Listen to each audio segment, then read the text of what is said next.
Hello, welcome back. This is Dallen Haws from PlanYourFederalBenefits.com. It is great to be with you here today. This week is almost a follow-up of a couple weeks ago when I did a video, I did an article on whether it makes sense to pay off your mortgage about when you're retiring, right? At least after you're 59 and a half, if it makes sense to pay off your mortgage with your TSP money. And most of it was about taking it out of the traditional TSP, right? There's taxes, there's all kinds of good stuff that happens, right? And as a follow-up, I got a bunch of questions like, okay, that makes sense for people taking money out of the TSP, but what about a little earlier on in the process? Does it make sense to invest, let's say, extra into the TSP or to pay off your mortgage early, right? Along the process during your career, what do the numbers say? What makes the most sense along the way? So that's what we're going to talk about here today. And I know with my previous article, I kind of worked through the numbers, but in this one, I want to take a little different approach.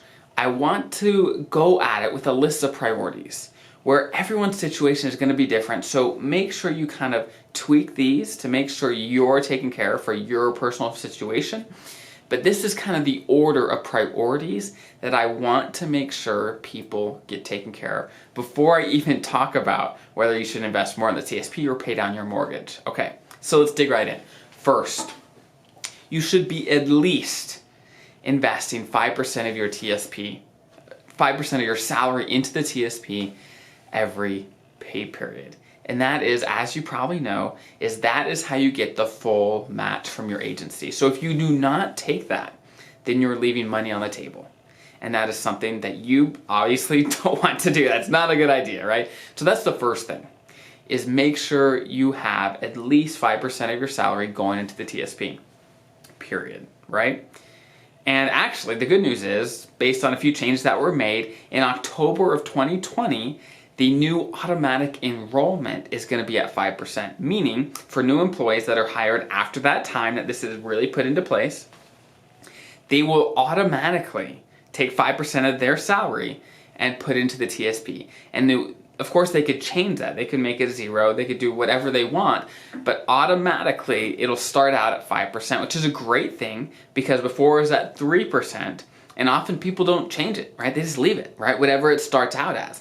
So making that the automatic enrollment, I think, is a great move for OPM, for the agencies. It'll be a great thing overall. So that's number one. Make sure, if not already, at least 5% of your salary is going into the TSP every pay period. Okay, number two, and that's an emergency fund. And I don't talk about this very often because I'm usually talking about federal benefits, but it is a very important thing to have some money, some cash set aside for an emergency, not for Christmas, not for the next vacation, not a savings, just an emergency fund for true emergency. So if something does happen, let's say a car accident or an illness, something, whatever, you have something, a backup reserve that you have ready to go, and you don't have to go put it on your credit cards. You don't have to take out a loan. You don't have to tap into your TSP as a loan. You don't have to do those things because you have a little bit of a buffer.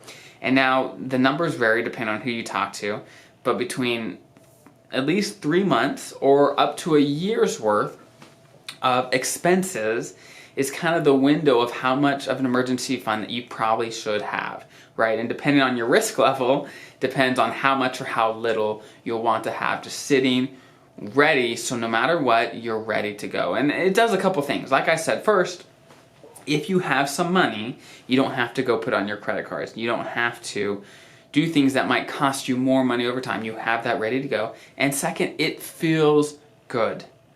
It feels good to have a financial buffer, to know like, okay, even if something does happen, something unexpected, which probably will happen at some point of your life, right, that you'll be okay. Having that buffer does a lot just emotionally and mentally to really get you prepared to then do bigger things, whether that's invest more in your TSP or pay off your mortgage.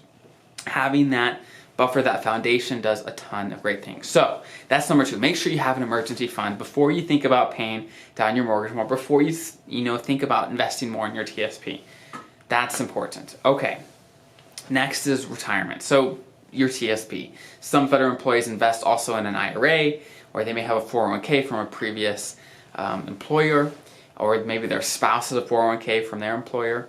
But retirement planning is the next thing that I would prioritize in this list. And I know it can be very difficult to know, like, okay, how much do I need my TSP to grow to? Like, how big does my TSP need to be at retirement so that I'll be okay, right? And I'm a financial planner. I help people figure that out all the time. That's a question I get all the time is, okay, I have this amount. These are my benefits. Am I going to be okay? And it's so different for everyone. It is so different. Where someone may have a huge TSP balance, but based on their goals and what they want in retirement, it's still not enough. They're not going to make it. They have to make changes. They have to make cuts, whether now or in retirement. But there are some people where maybe they have a smaller balance. And depending on their other benefits, they'll be fine. They'll be ready to go. They'll be able to live the retirement that they want with no issues. So it really depends. But the first step in this whole process is figure out what kind of retirement you want and start thinking about the numbers. Okay, how much money do I need to make that a reality? And then work that backwards to say, hey, how much do I need to be contributing into my TSP, my IRA, my 401k, or my spouse, whatever it is, how much should I be contributing so I am on the best track that I can be for retirement, right? And I prioritize that over paying down your mortgage early for a couple reasons. And now there's a million different scenarios where it might not make sense, but the reason I prioritize that over paying down your mortgage is this: that in retirement, it's a lot simpler and easier to retire, let's say still with a mortgage payment, but you have retirement savings to get you through retirement, right? It's a lot harder to retire if you have very little retirement savings, but let's say you have a house that's paid off. And there's a few reasons why that is, where if you have a mortgage, it stretches out those payments for years and years. And so you have some wiggle room depending on when your income kicks in retirement. Because for federal employees, as you know, the average federal employee retires at 62. And you have your pension, you have Social Security, but Social Security often, it doesn't make sense to take it till later, at least your full retirement age, if not later. It depends on your situation, but oftentimes it makes sense to wait. So you have this gap between age 62 and the average employee retires, or earlier if you retire earlier, and when you start Social Security, where you may not have all the fixed income to cover your expenses. So where does that come from, right? Let's say you have your house paid off, but you don't have much retirement savings. Where does that come from? Do you have to tap into the equity of your home? And maybe that's the best option for you. But I found that it's a lot easier if you have some retirement savings to fill that gap. And then once you get more retirement income, whether that's Social Security or other things, then you can prioritize any extra cash flow towards your mortgage, right? So it really depends on a lot of things. But often, like I said, it's simpler and easier to have some retirement savings, even if that means having a mortgage still at retirement. Now, ideally, by retirement, of course, your mortgage paid off, you have a lot in your TSP, and you're fine, you're ready to go, and there'll be no issues there. But you have to look at your situation and look at all these things, like, okay, am I contributing 5% of my TSP? Do I have an emergency fund?